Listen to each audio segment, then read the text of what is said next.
Hello friend, आप सबका स्वागत है हमारे यूट्यूब चैनल स्टडी टीम में। तो चलिए आज की क्लास शुरू करते हैं। और आज की क्लास में हम UP triple S C video exam के लिए हिंदी के 50 महत्वपूर्ण क्वेश्चन सॉल्व करेंगे। तो चलिए शुरू करते हैं। तो पहला क्वेश्चन है कि अपराध करे कोई पकड़ा जाए कोई और के अर्थ के लिए सही लोकोक्ति कौन सी है। ठीक है, अपराध करे कोई पकड़ा जाए कोई और अर्थ के लिए हमको लोकोक्ति बतानी है कि कौन सी लोकोक्ति सही होगी। तो ऑप्शन है तबले की बला गधे के सिर, ऑप्शन बी है तबले की बला भालू के सिर, ऑप्शन सी है तबले की बला बंदर के सिर, और ऑप्शन डी है तबले की बला घोड़े के सिर। तो कौन सी लोकोक्ति सही होगी इसमें?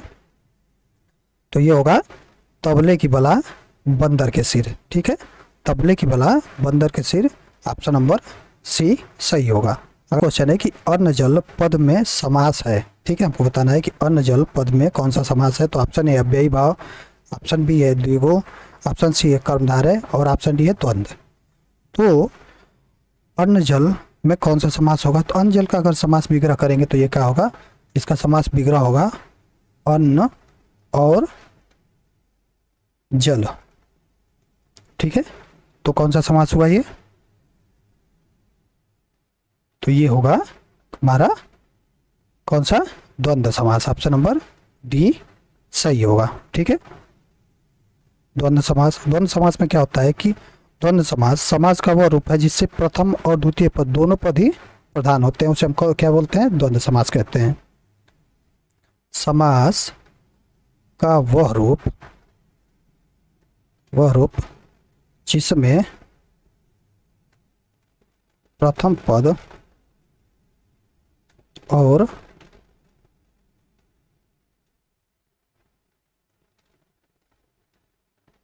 द्वितीय दोनों पद प्रधान होते हैं, क्या कहलाते हैं? तो वो द्वंद्व समास कहलाते हैं। द्वंद्व समास कहलाते हैं, या उसे हम द्वंद्व समास कहते हैं। ठीक है, द्विगु समास किसे कहते हैं? तो जिस समास में पूर्व पद अर्थात पहला पद क्या हो? संख्यावाचक विशेषण हो, उसे हम द्विगु समास कहते हैं। जिस समास में पूर्व पद, कोष्ठ में पहला पद हम लिख देंगे, पहला पद क्या हो? संख्यावाचक विशेषण हो, उसे हम क्या कहते हैं? उसे हम द्विगु समास कहते हैं। ठीक है, कर्मधारय समास में क्या होता है कि कर्मधारय समास में जिस समास के दोनों शब्दों के बीच में विशेषण विशेष से अथवा उपमा उपमेय का संबंध हो, उस वहां पे क्या होता है? कर्मधारय समास होता है। जिस समास के दोनों शब्दों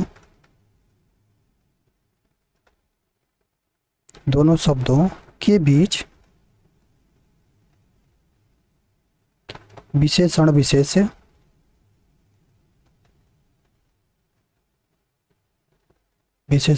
से अथवा उपमान उपमेय का संबंध हो, वहाँ क्या होता है? वहाँ कर्मधारय समास होता है। ठीक है, साधारण का विलोम नहीं है। ठीक है, आपको बताना है कि साधारण का विलोम कौन नहीं है। तो ऑप्शन ए है असाधारण, ऑप्शन बी है विशेष, ऑप्शन बी है विशेष, ऑप्शन सी है गौड़, और ऑप्शन डी है विलक्षण। तो इसमें साधारण का विलोम कौन नहीं है वो बताना है। तो कौन सा ऑप्शन सही होगा? तो ये है ऑप्शन नंबर सी, गौड़ क्या है? ये साधारण का विलोम नहीं है। ठीक है, चलिए आगे देखते हैं। अब अगला है बिना पलक झपकाए के लिए एक शब्द। बिना पलक झपकाए के लिए एक शब्द बताना है कि क्या होगा। तो ऑप्शन ए है चकित, ऑप्शन बी है देखते रहना, ऑप्शन सी है विपलक, और ऑप्शन डी है निमेष। तो बिना पलक झपकाए के लिए एक शब्द क्या होगा? तो बिना पलक झपकाए के लिए एक शब्द होगा निर्निमेष। ऑप्शन नंबर डी सही होगा। ठीक है, कौन सा? तो ये ऑप्शन नंबर डी सही होगा। अगला देखते हैं हम। दिए गए वाक्य में वाक्य के खाली स्थान के लिए सबसे उपयुक्त विकल्प है। शिव को पति के रूप में पाने के लिए पार्वती ने डैश डैश यहाँ की। तो यहाँ रिक्त स्थान की पूर्ति करना है कि यहाँ भरना है कि कौन सा ऑप्शन यहाँ भरा जाएगा। तो ऑप्शन ए है पूजा, ऑप्शन बी है उपासना, ऑप्शन सी है आराधना और ऑप्शन डी है अर्चना। तो कौन सा ऑप्शन सही होगा? तो शिव को पति के रूप में पाने के लिए पार्वती ने क्या की? आराधना किया। ऑप्शन नंबर सी सही होगा। अगला देखते हैं हम। अगला है राजा ने ब्राह्मण को धन दिया, वाक्य में रेखांकित पद में कारक है। ठीक है, आपको बताना है कि इसमें रेखांकित पद में कौन सा कारक है। यहाँ है यहाँ पे ब्राह्मण को। ठीक है, तो ऑप्शन है कर्ता कारक, ऑप्शन बी है कर्म कारक, ऑप्शन सी है संप्रदान कारक और ऑप्शन डी है अपदान कारक। ठीक है, तो कौन सा ऑप्शन सही होगा? तो यहाँ पे होगा कि ऑप्शन नंबर सी संप्रदान कारक। संप्रदान कारक यहाँ पे क्या है कि देने के अर्थ में हमेशा क्या किसका प्रयोग होगा? संप्रदान कारक का प्रयोग हो। तो यहाँ पे क्या दे रहा है कि राजा ने ब्राह्मण को धन दिया, यानी क्या है यहाँ पे है देने के अर्थ में प्रयोग हुआ है। तो क्या होगा? देने के अर्थ में हमेशा क्या होता है? संप्रदान कारक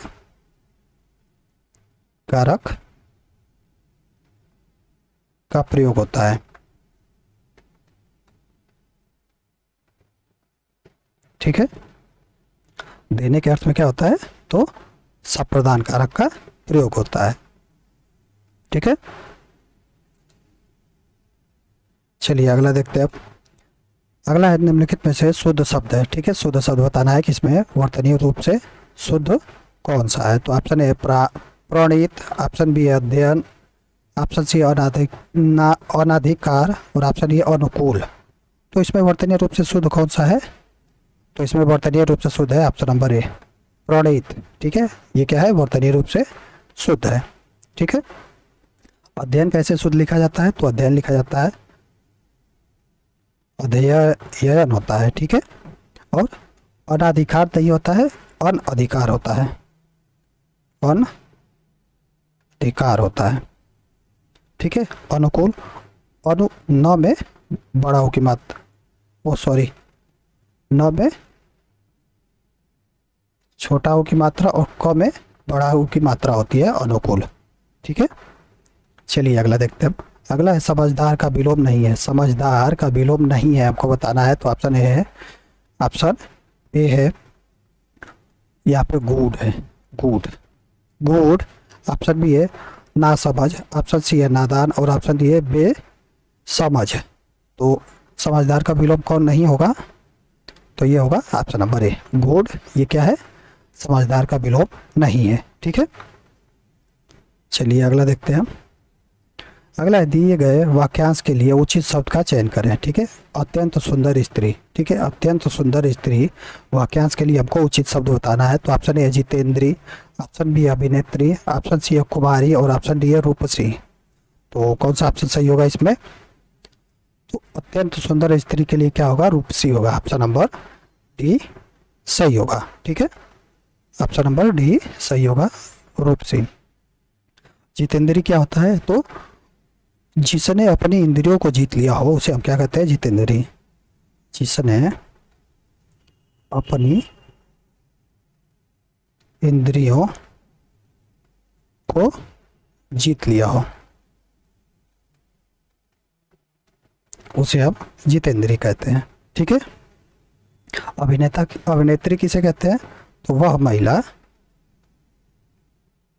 महिला जो अभिनय करती है,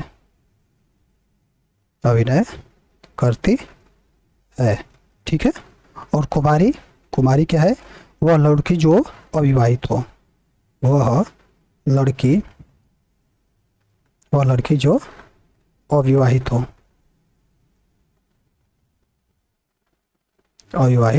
हो। ठीक है, चलिए आगे देखते हैं हम।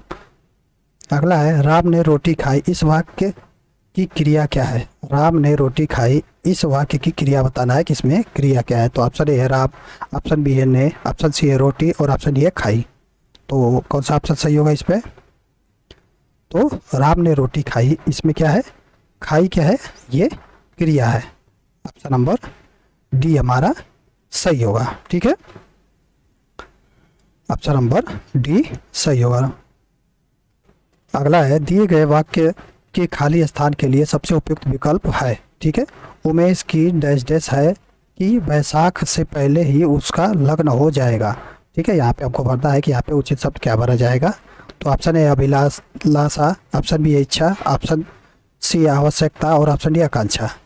तो उमेश की, ठीक है, उमेश की क्या है, यहाँ पे क्या भरा जाएगा, तो उमेश की आकांक्षा है। ऑप्शन नंबर डी, उमेश की आकांक्षा है कि वैशाख से पहले ही उसका लग्न हो जाएगा। ठीक है, ऑप्शन नंबर डी सही होगा। अगला देखते हैं हम।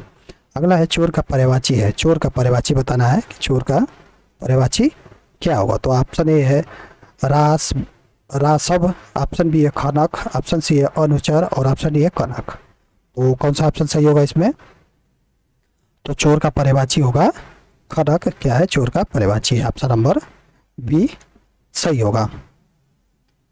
चलिए आगे देखते हैं हम। अगला है उन्नति में संधि है। उन्नति में कौन सी संधि है वो हमको बताना है कि उन्नति में कौन सी संधि है। तो ऑप्शन ए अयादी स्वर संधि, ऑप्शन बी है यण स्वर संधि, ऑप्शन सी है व्यंजन संधि और ऑप्शन डी है विसर्ग संधि। तो उन्नति में कौन सी संधि होगी, तो उन्नति का हम संधि करेंगे तो क्या होगा, उन्नति का संधि करेंगे तो हम उत प्लस उन्नति होगा।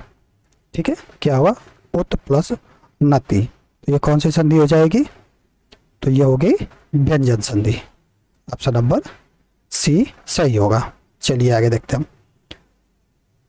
आगे है जो भविष्य की बात सोचता हो के लिए एक शब्द कौन सा होगा। जो भविष्य के लिए बात सोचता हो के लिए एक शब्द कौन सा होगा, तो ऑप्शन ए चिंताकुल, ऑप्शन बी अग्रसोची, ऑप्शन सी है भविष्य चिंतक और ऑप्शन डी है भावी चिंतक। तो जो भविष्य की सोचता हो उसके लिए एक शब्द क्या होगा, तो जो भविष्य के लिए सोचता हो उसे कहते हैं हम अग्रसोची। ऑप्शन नंबर बी सही होगा। ठीक है, क्या होगा, तो बी सही होगा। चिंताकुल की क्या होता है, तो चिंताकुल होता है चिंता से परेशान,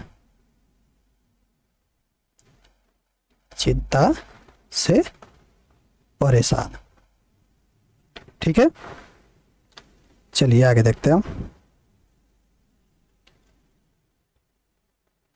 अगला है निम्नलिखित में से कौन सा शब्द अंबर का पर्यायवाची नहीं है। ठीक है, हमको बताना है कि कौन अंबर का पर्यायवाची नहीं है। तो ऑप्शन ए है पायल, ऑप्शन बी है नभमंडल, ऑप्शन सी है व्योम और ऑप्शन डी है आकाशगंगा। तो अंबर का कौन पर्यायवाची नहीं होगा, तो अंबर का पर्यायवाची पायल नहीं होगा। ठीक है, ऑप्शन नंबर ए सही है, क्योंकि अंबर का पर्यायवाची नभमंडल भी होता है, व्योम भी होता है और आकाशगंगा भी होता है। पायल क्या है, ये पायल अंबर का पर्यायवाची नहीं है। ठीक है, चलिए आगे देखते हैं। अगला है निम्नलिखित में से किस शब्द का वर्तनीय विश्लेषण गलत है। ठीक है, आपको बताना है कि वर्तनीय विश्लेषण गलत है किसका। तो ऑप्शन ए श्रीमान, आधा स प्लस आधा र प्लस ई प्लस आधा म और प्लस आ प्लस न। फिर ऑप्शन बी है चिन्ह, चिन्ह का आधा च प्लस ई प्लस आधा ह प्लस न और प्लस अ। दायरे का ध प्लस ए प्लस आधा र प्लस आधा य और र। हृदय का, तो यहाँ पे दिया है हृदय ह प्लस र प्लस ई प्लस आधा द प्लस अ प्लस और य। तो इसमें वर्तनीय विश्लेषण कौन गलत है, तो ये है ऑप्शन नंबर डी हृदय। हृदय क्या है, इसका वर्तनीय विश्लेषण गलत है। किस लिए गलत है, तो जो यहाँ पे र है, ठीक है, यहाँ पे र क्या है, तो हृदय, यहाँ पे क्या होगा, री होगा। ठीक है, यहाँ पे क्या होगा, तो री होगा। चलिए आगे देखते हैं हम। अगला है हिंदी की चिंदी निकालना। हिंदी की चिंदी निकालना मुहावरे का अर्थ है। हिंदी की चिंदी निकालना मुहावरे का अर्थ क्या है, तो ऑप्शन ए दुर्गति करना, ऑप्शन बी है दयनीय दशा होना, ऑप्शन सी है परेशान होना और ऑप्शन डी है बात की तह तक पहुंचना। तो कौन सा ऑप्शन सही होगा, हिंदी की चिंदी निकालना का सही अर्थ क्या होगा, तो इस मुहावरे का अर्थ होगा बात की तह तक पहुंचना। ऑप्शन नंबर डी सही होगा। अगला देखते हैं हम। संज्ञा के जिस रूप से पुरुषत्व या स्त्रीत्व का बोध होता है उसे क्या कहते हैं। ठीक है, संज्ञा के जिस रूप से पुरुषत्व और स्त्रीत्व का बोध होता है उसे क्या कहते हैं? तो ऑप्शन ए है लिंग, ऑप्शन बी है कारक, ऑप्शन सी है वचन और ऑप्शन डी है क्रिया। तो संज्ञा के जिस रूप से पुरुषत्व या स्त्रीत्व का बोध होता है उसे हम लिंग कहते हैं। ऑप्शन नंबर ए सही होगा। कारक किसे कहते हैं? तो कारक संज्ञा या सर्वनाम के जिस रूप से वाक्य का संबंध अन्य शब्दों के साथ स्थापित हो उसे हम क्या कहते हैं? कारक कहते हैं। ठीक है, क्या है कि संज्ञा या सर्वनाम, संज्ञा या सर्वनाम के जिस रूप से वाक्य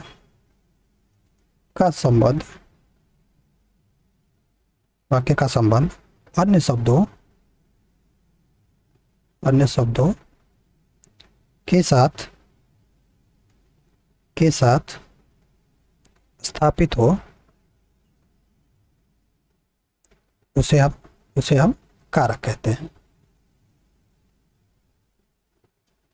ठीक है, वचन किसे कहते हैं? तो संज्ञा के जिस रूप से किसी व्यक्ति, वस्तु, स्थान के एक या एक से अधिक होने का बोध हो उसे आप क्या बोलते हैं? वचन बोलते हैं। संज्ञा के जिस रूप से किसी व्यक्ति, वस्तु, स्थान के एक या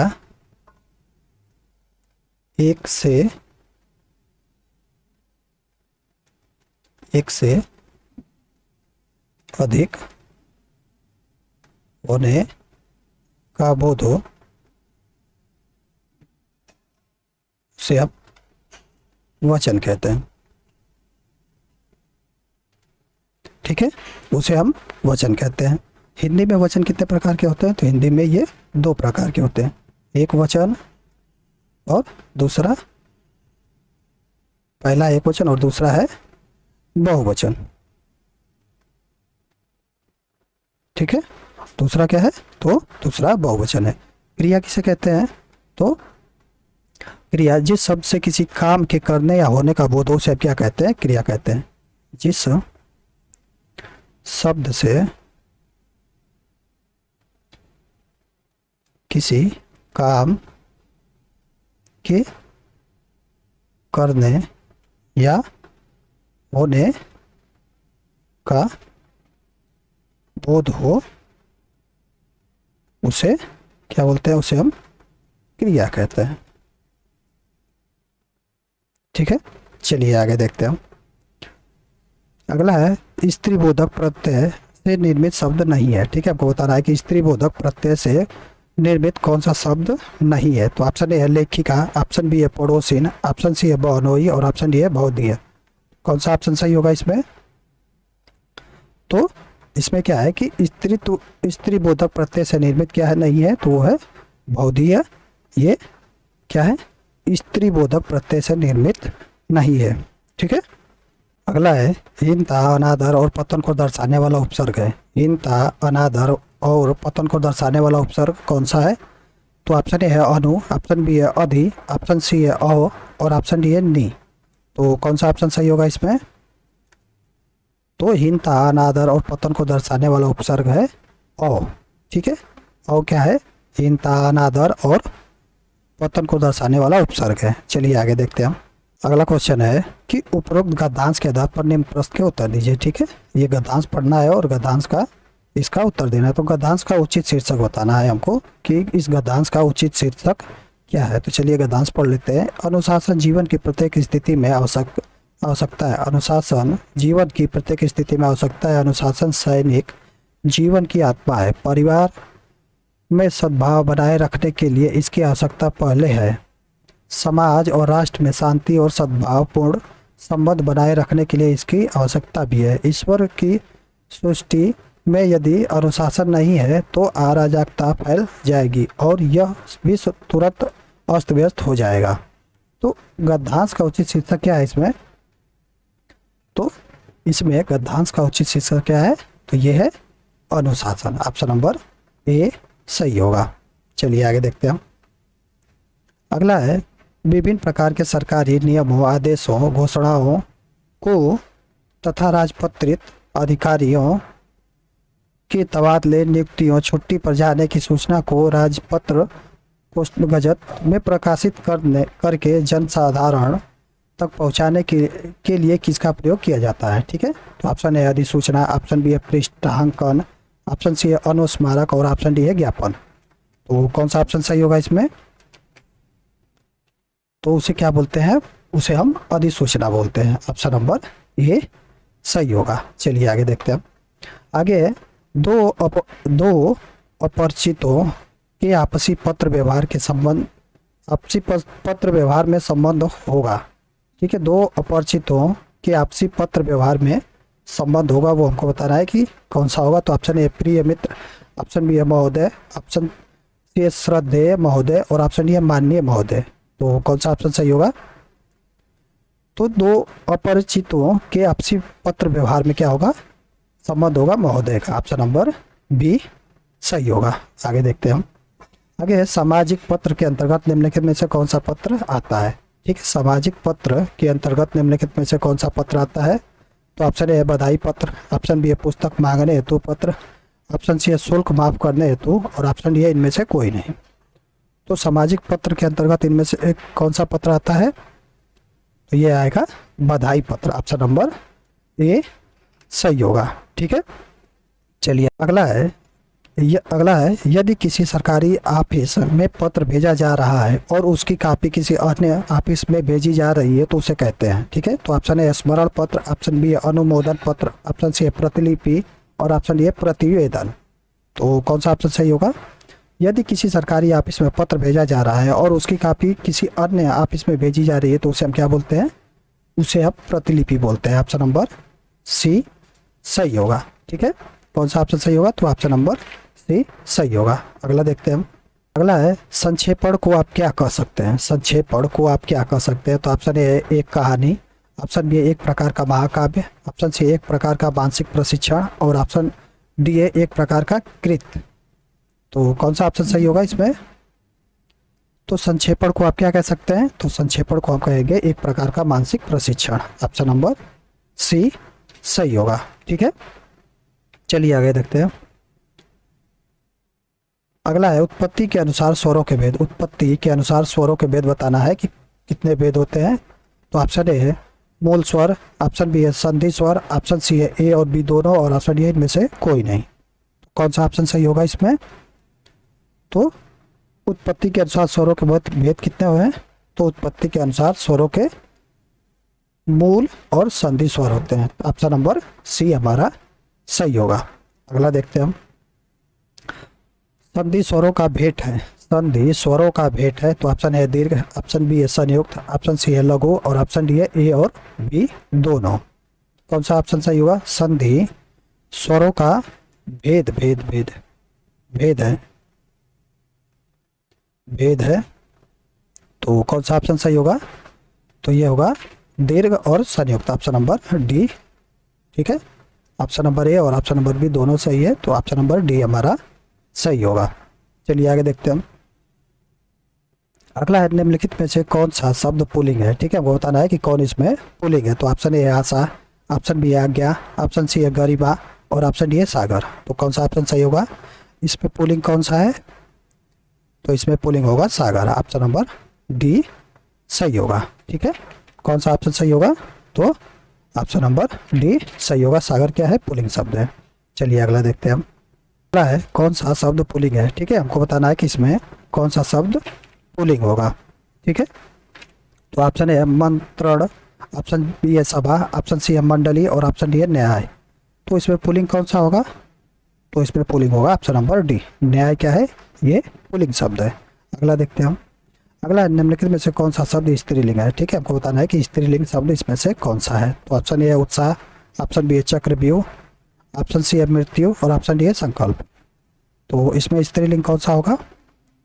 तो इसमें है मृत्यु क्या है? हमारा स्त्रीलिंग है। ठीक है, मृत्यु स्त्रीलिंग है। अगला देखते हैं हम। अगला है निम्नलिखित में से स्त्रीलिंग शब्द है। ठीक है, फिर हमको बताना है कि स्त्रीलिंग इसमें से कौन सा है। तो ऑप्शन ए किन्नर, ऑप्शन बी है अहिंसा, ऑप्शन सी है अंतरी और ऑप्शन डी है अपरिग्रह। कौन सा ऑप्शन सही होगा इसमें? इसमें स्त्रीलिंग होगा तो ये होगा ऑप्शन नंबर बी। अहिंसा क्या है? स्त्रीलिंग शब्द है। ठीक है, चलिए आगे देखते हैं हम। अगला है संधि के 3 भेद होते हैं, स्वर संधि, डैश डैश, फिर संधि और डैश डैश। यहाँ बताना है कि और 2 कौन सी संधि होते हैं। तो स्वर संधि के कितने भेद होते हैं? तो संधि के 3 भेद होते हैं। कौन कौन से? तो एक स्वर संधि होता है, एक व्यंजन संधि और एक विसर्ग संधि। तो ऑप्शन नंबर सी हमारा सही होगा। चलिए आगे देखते हैं। आगे है अन्याय शब्द का संधि विच्छेद होगा। अन्याय शब्द का संधि विच्छेद बताना है।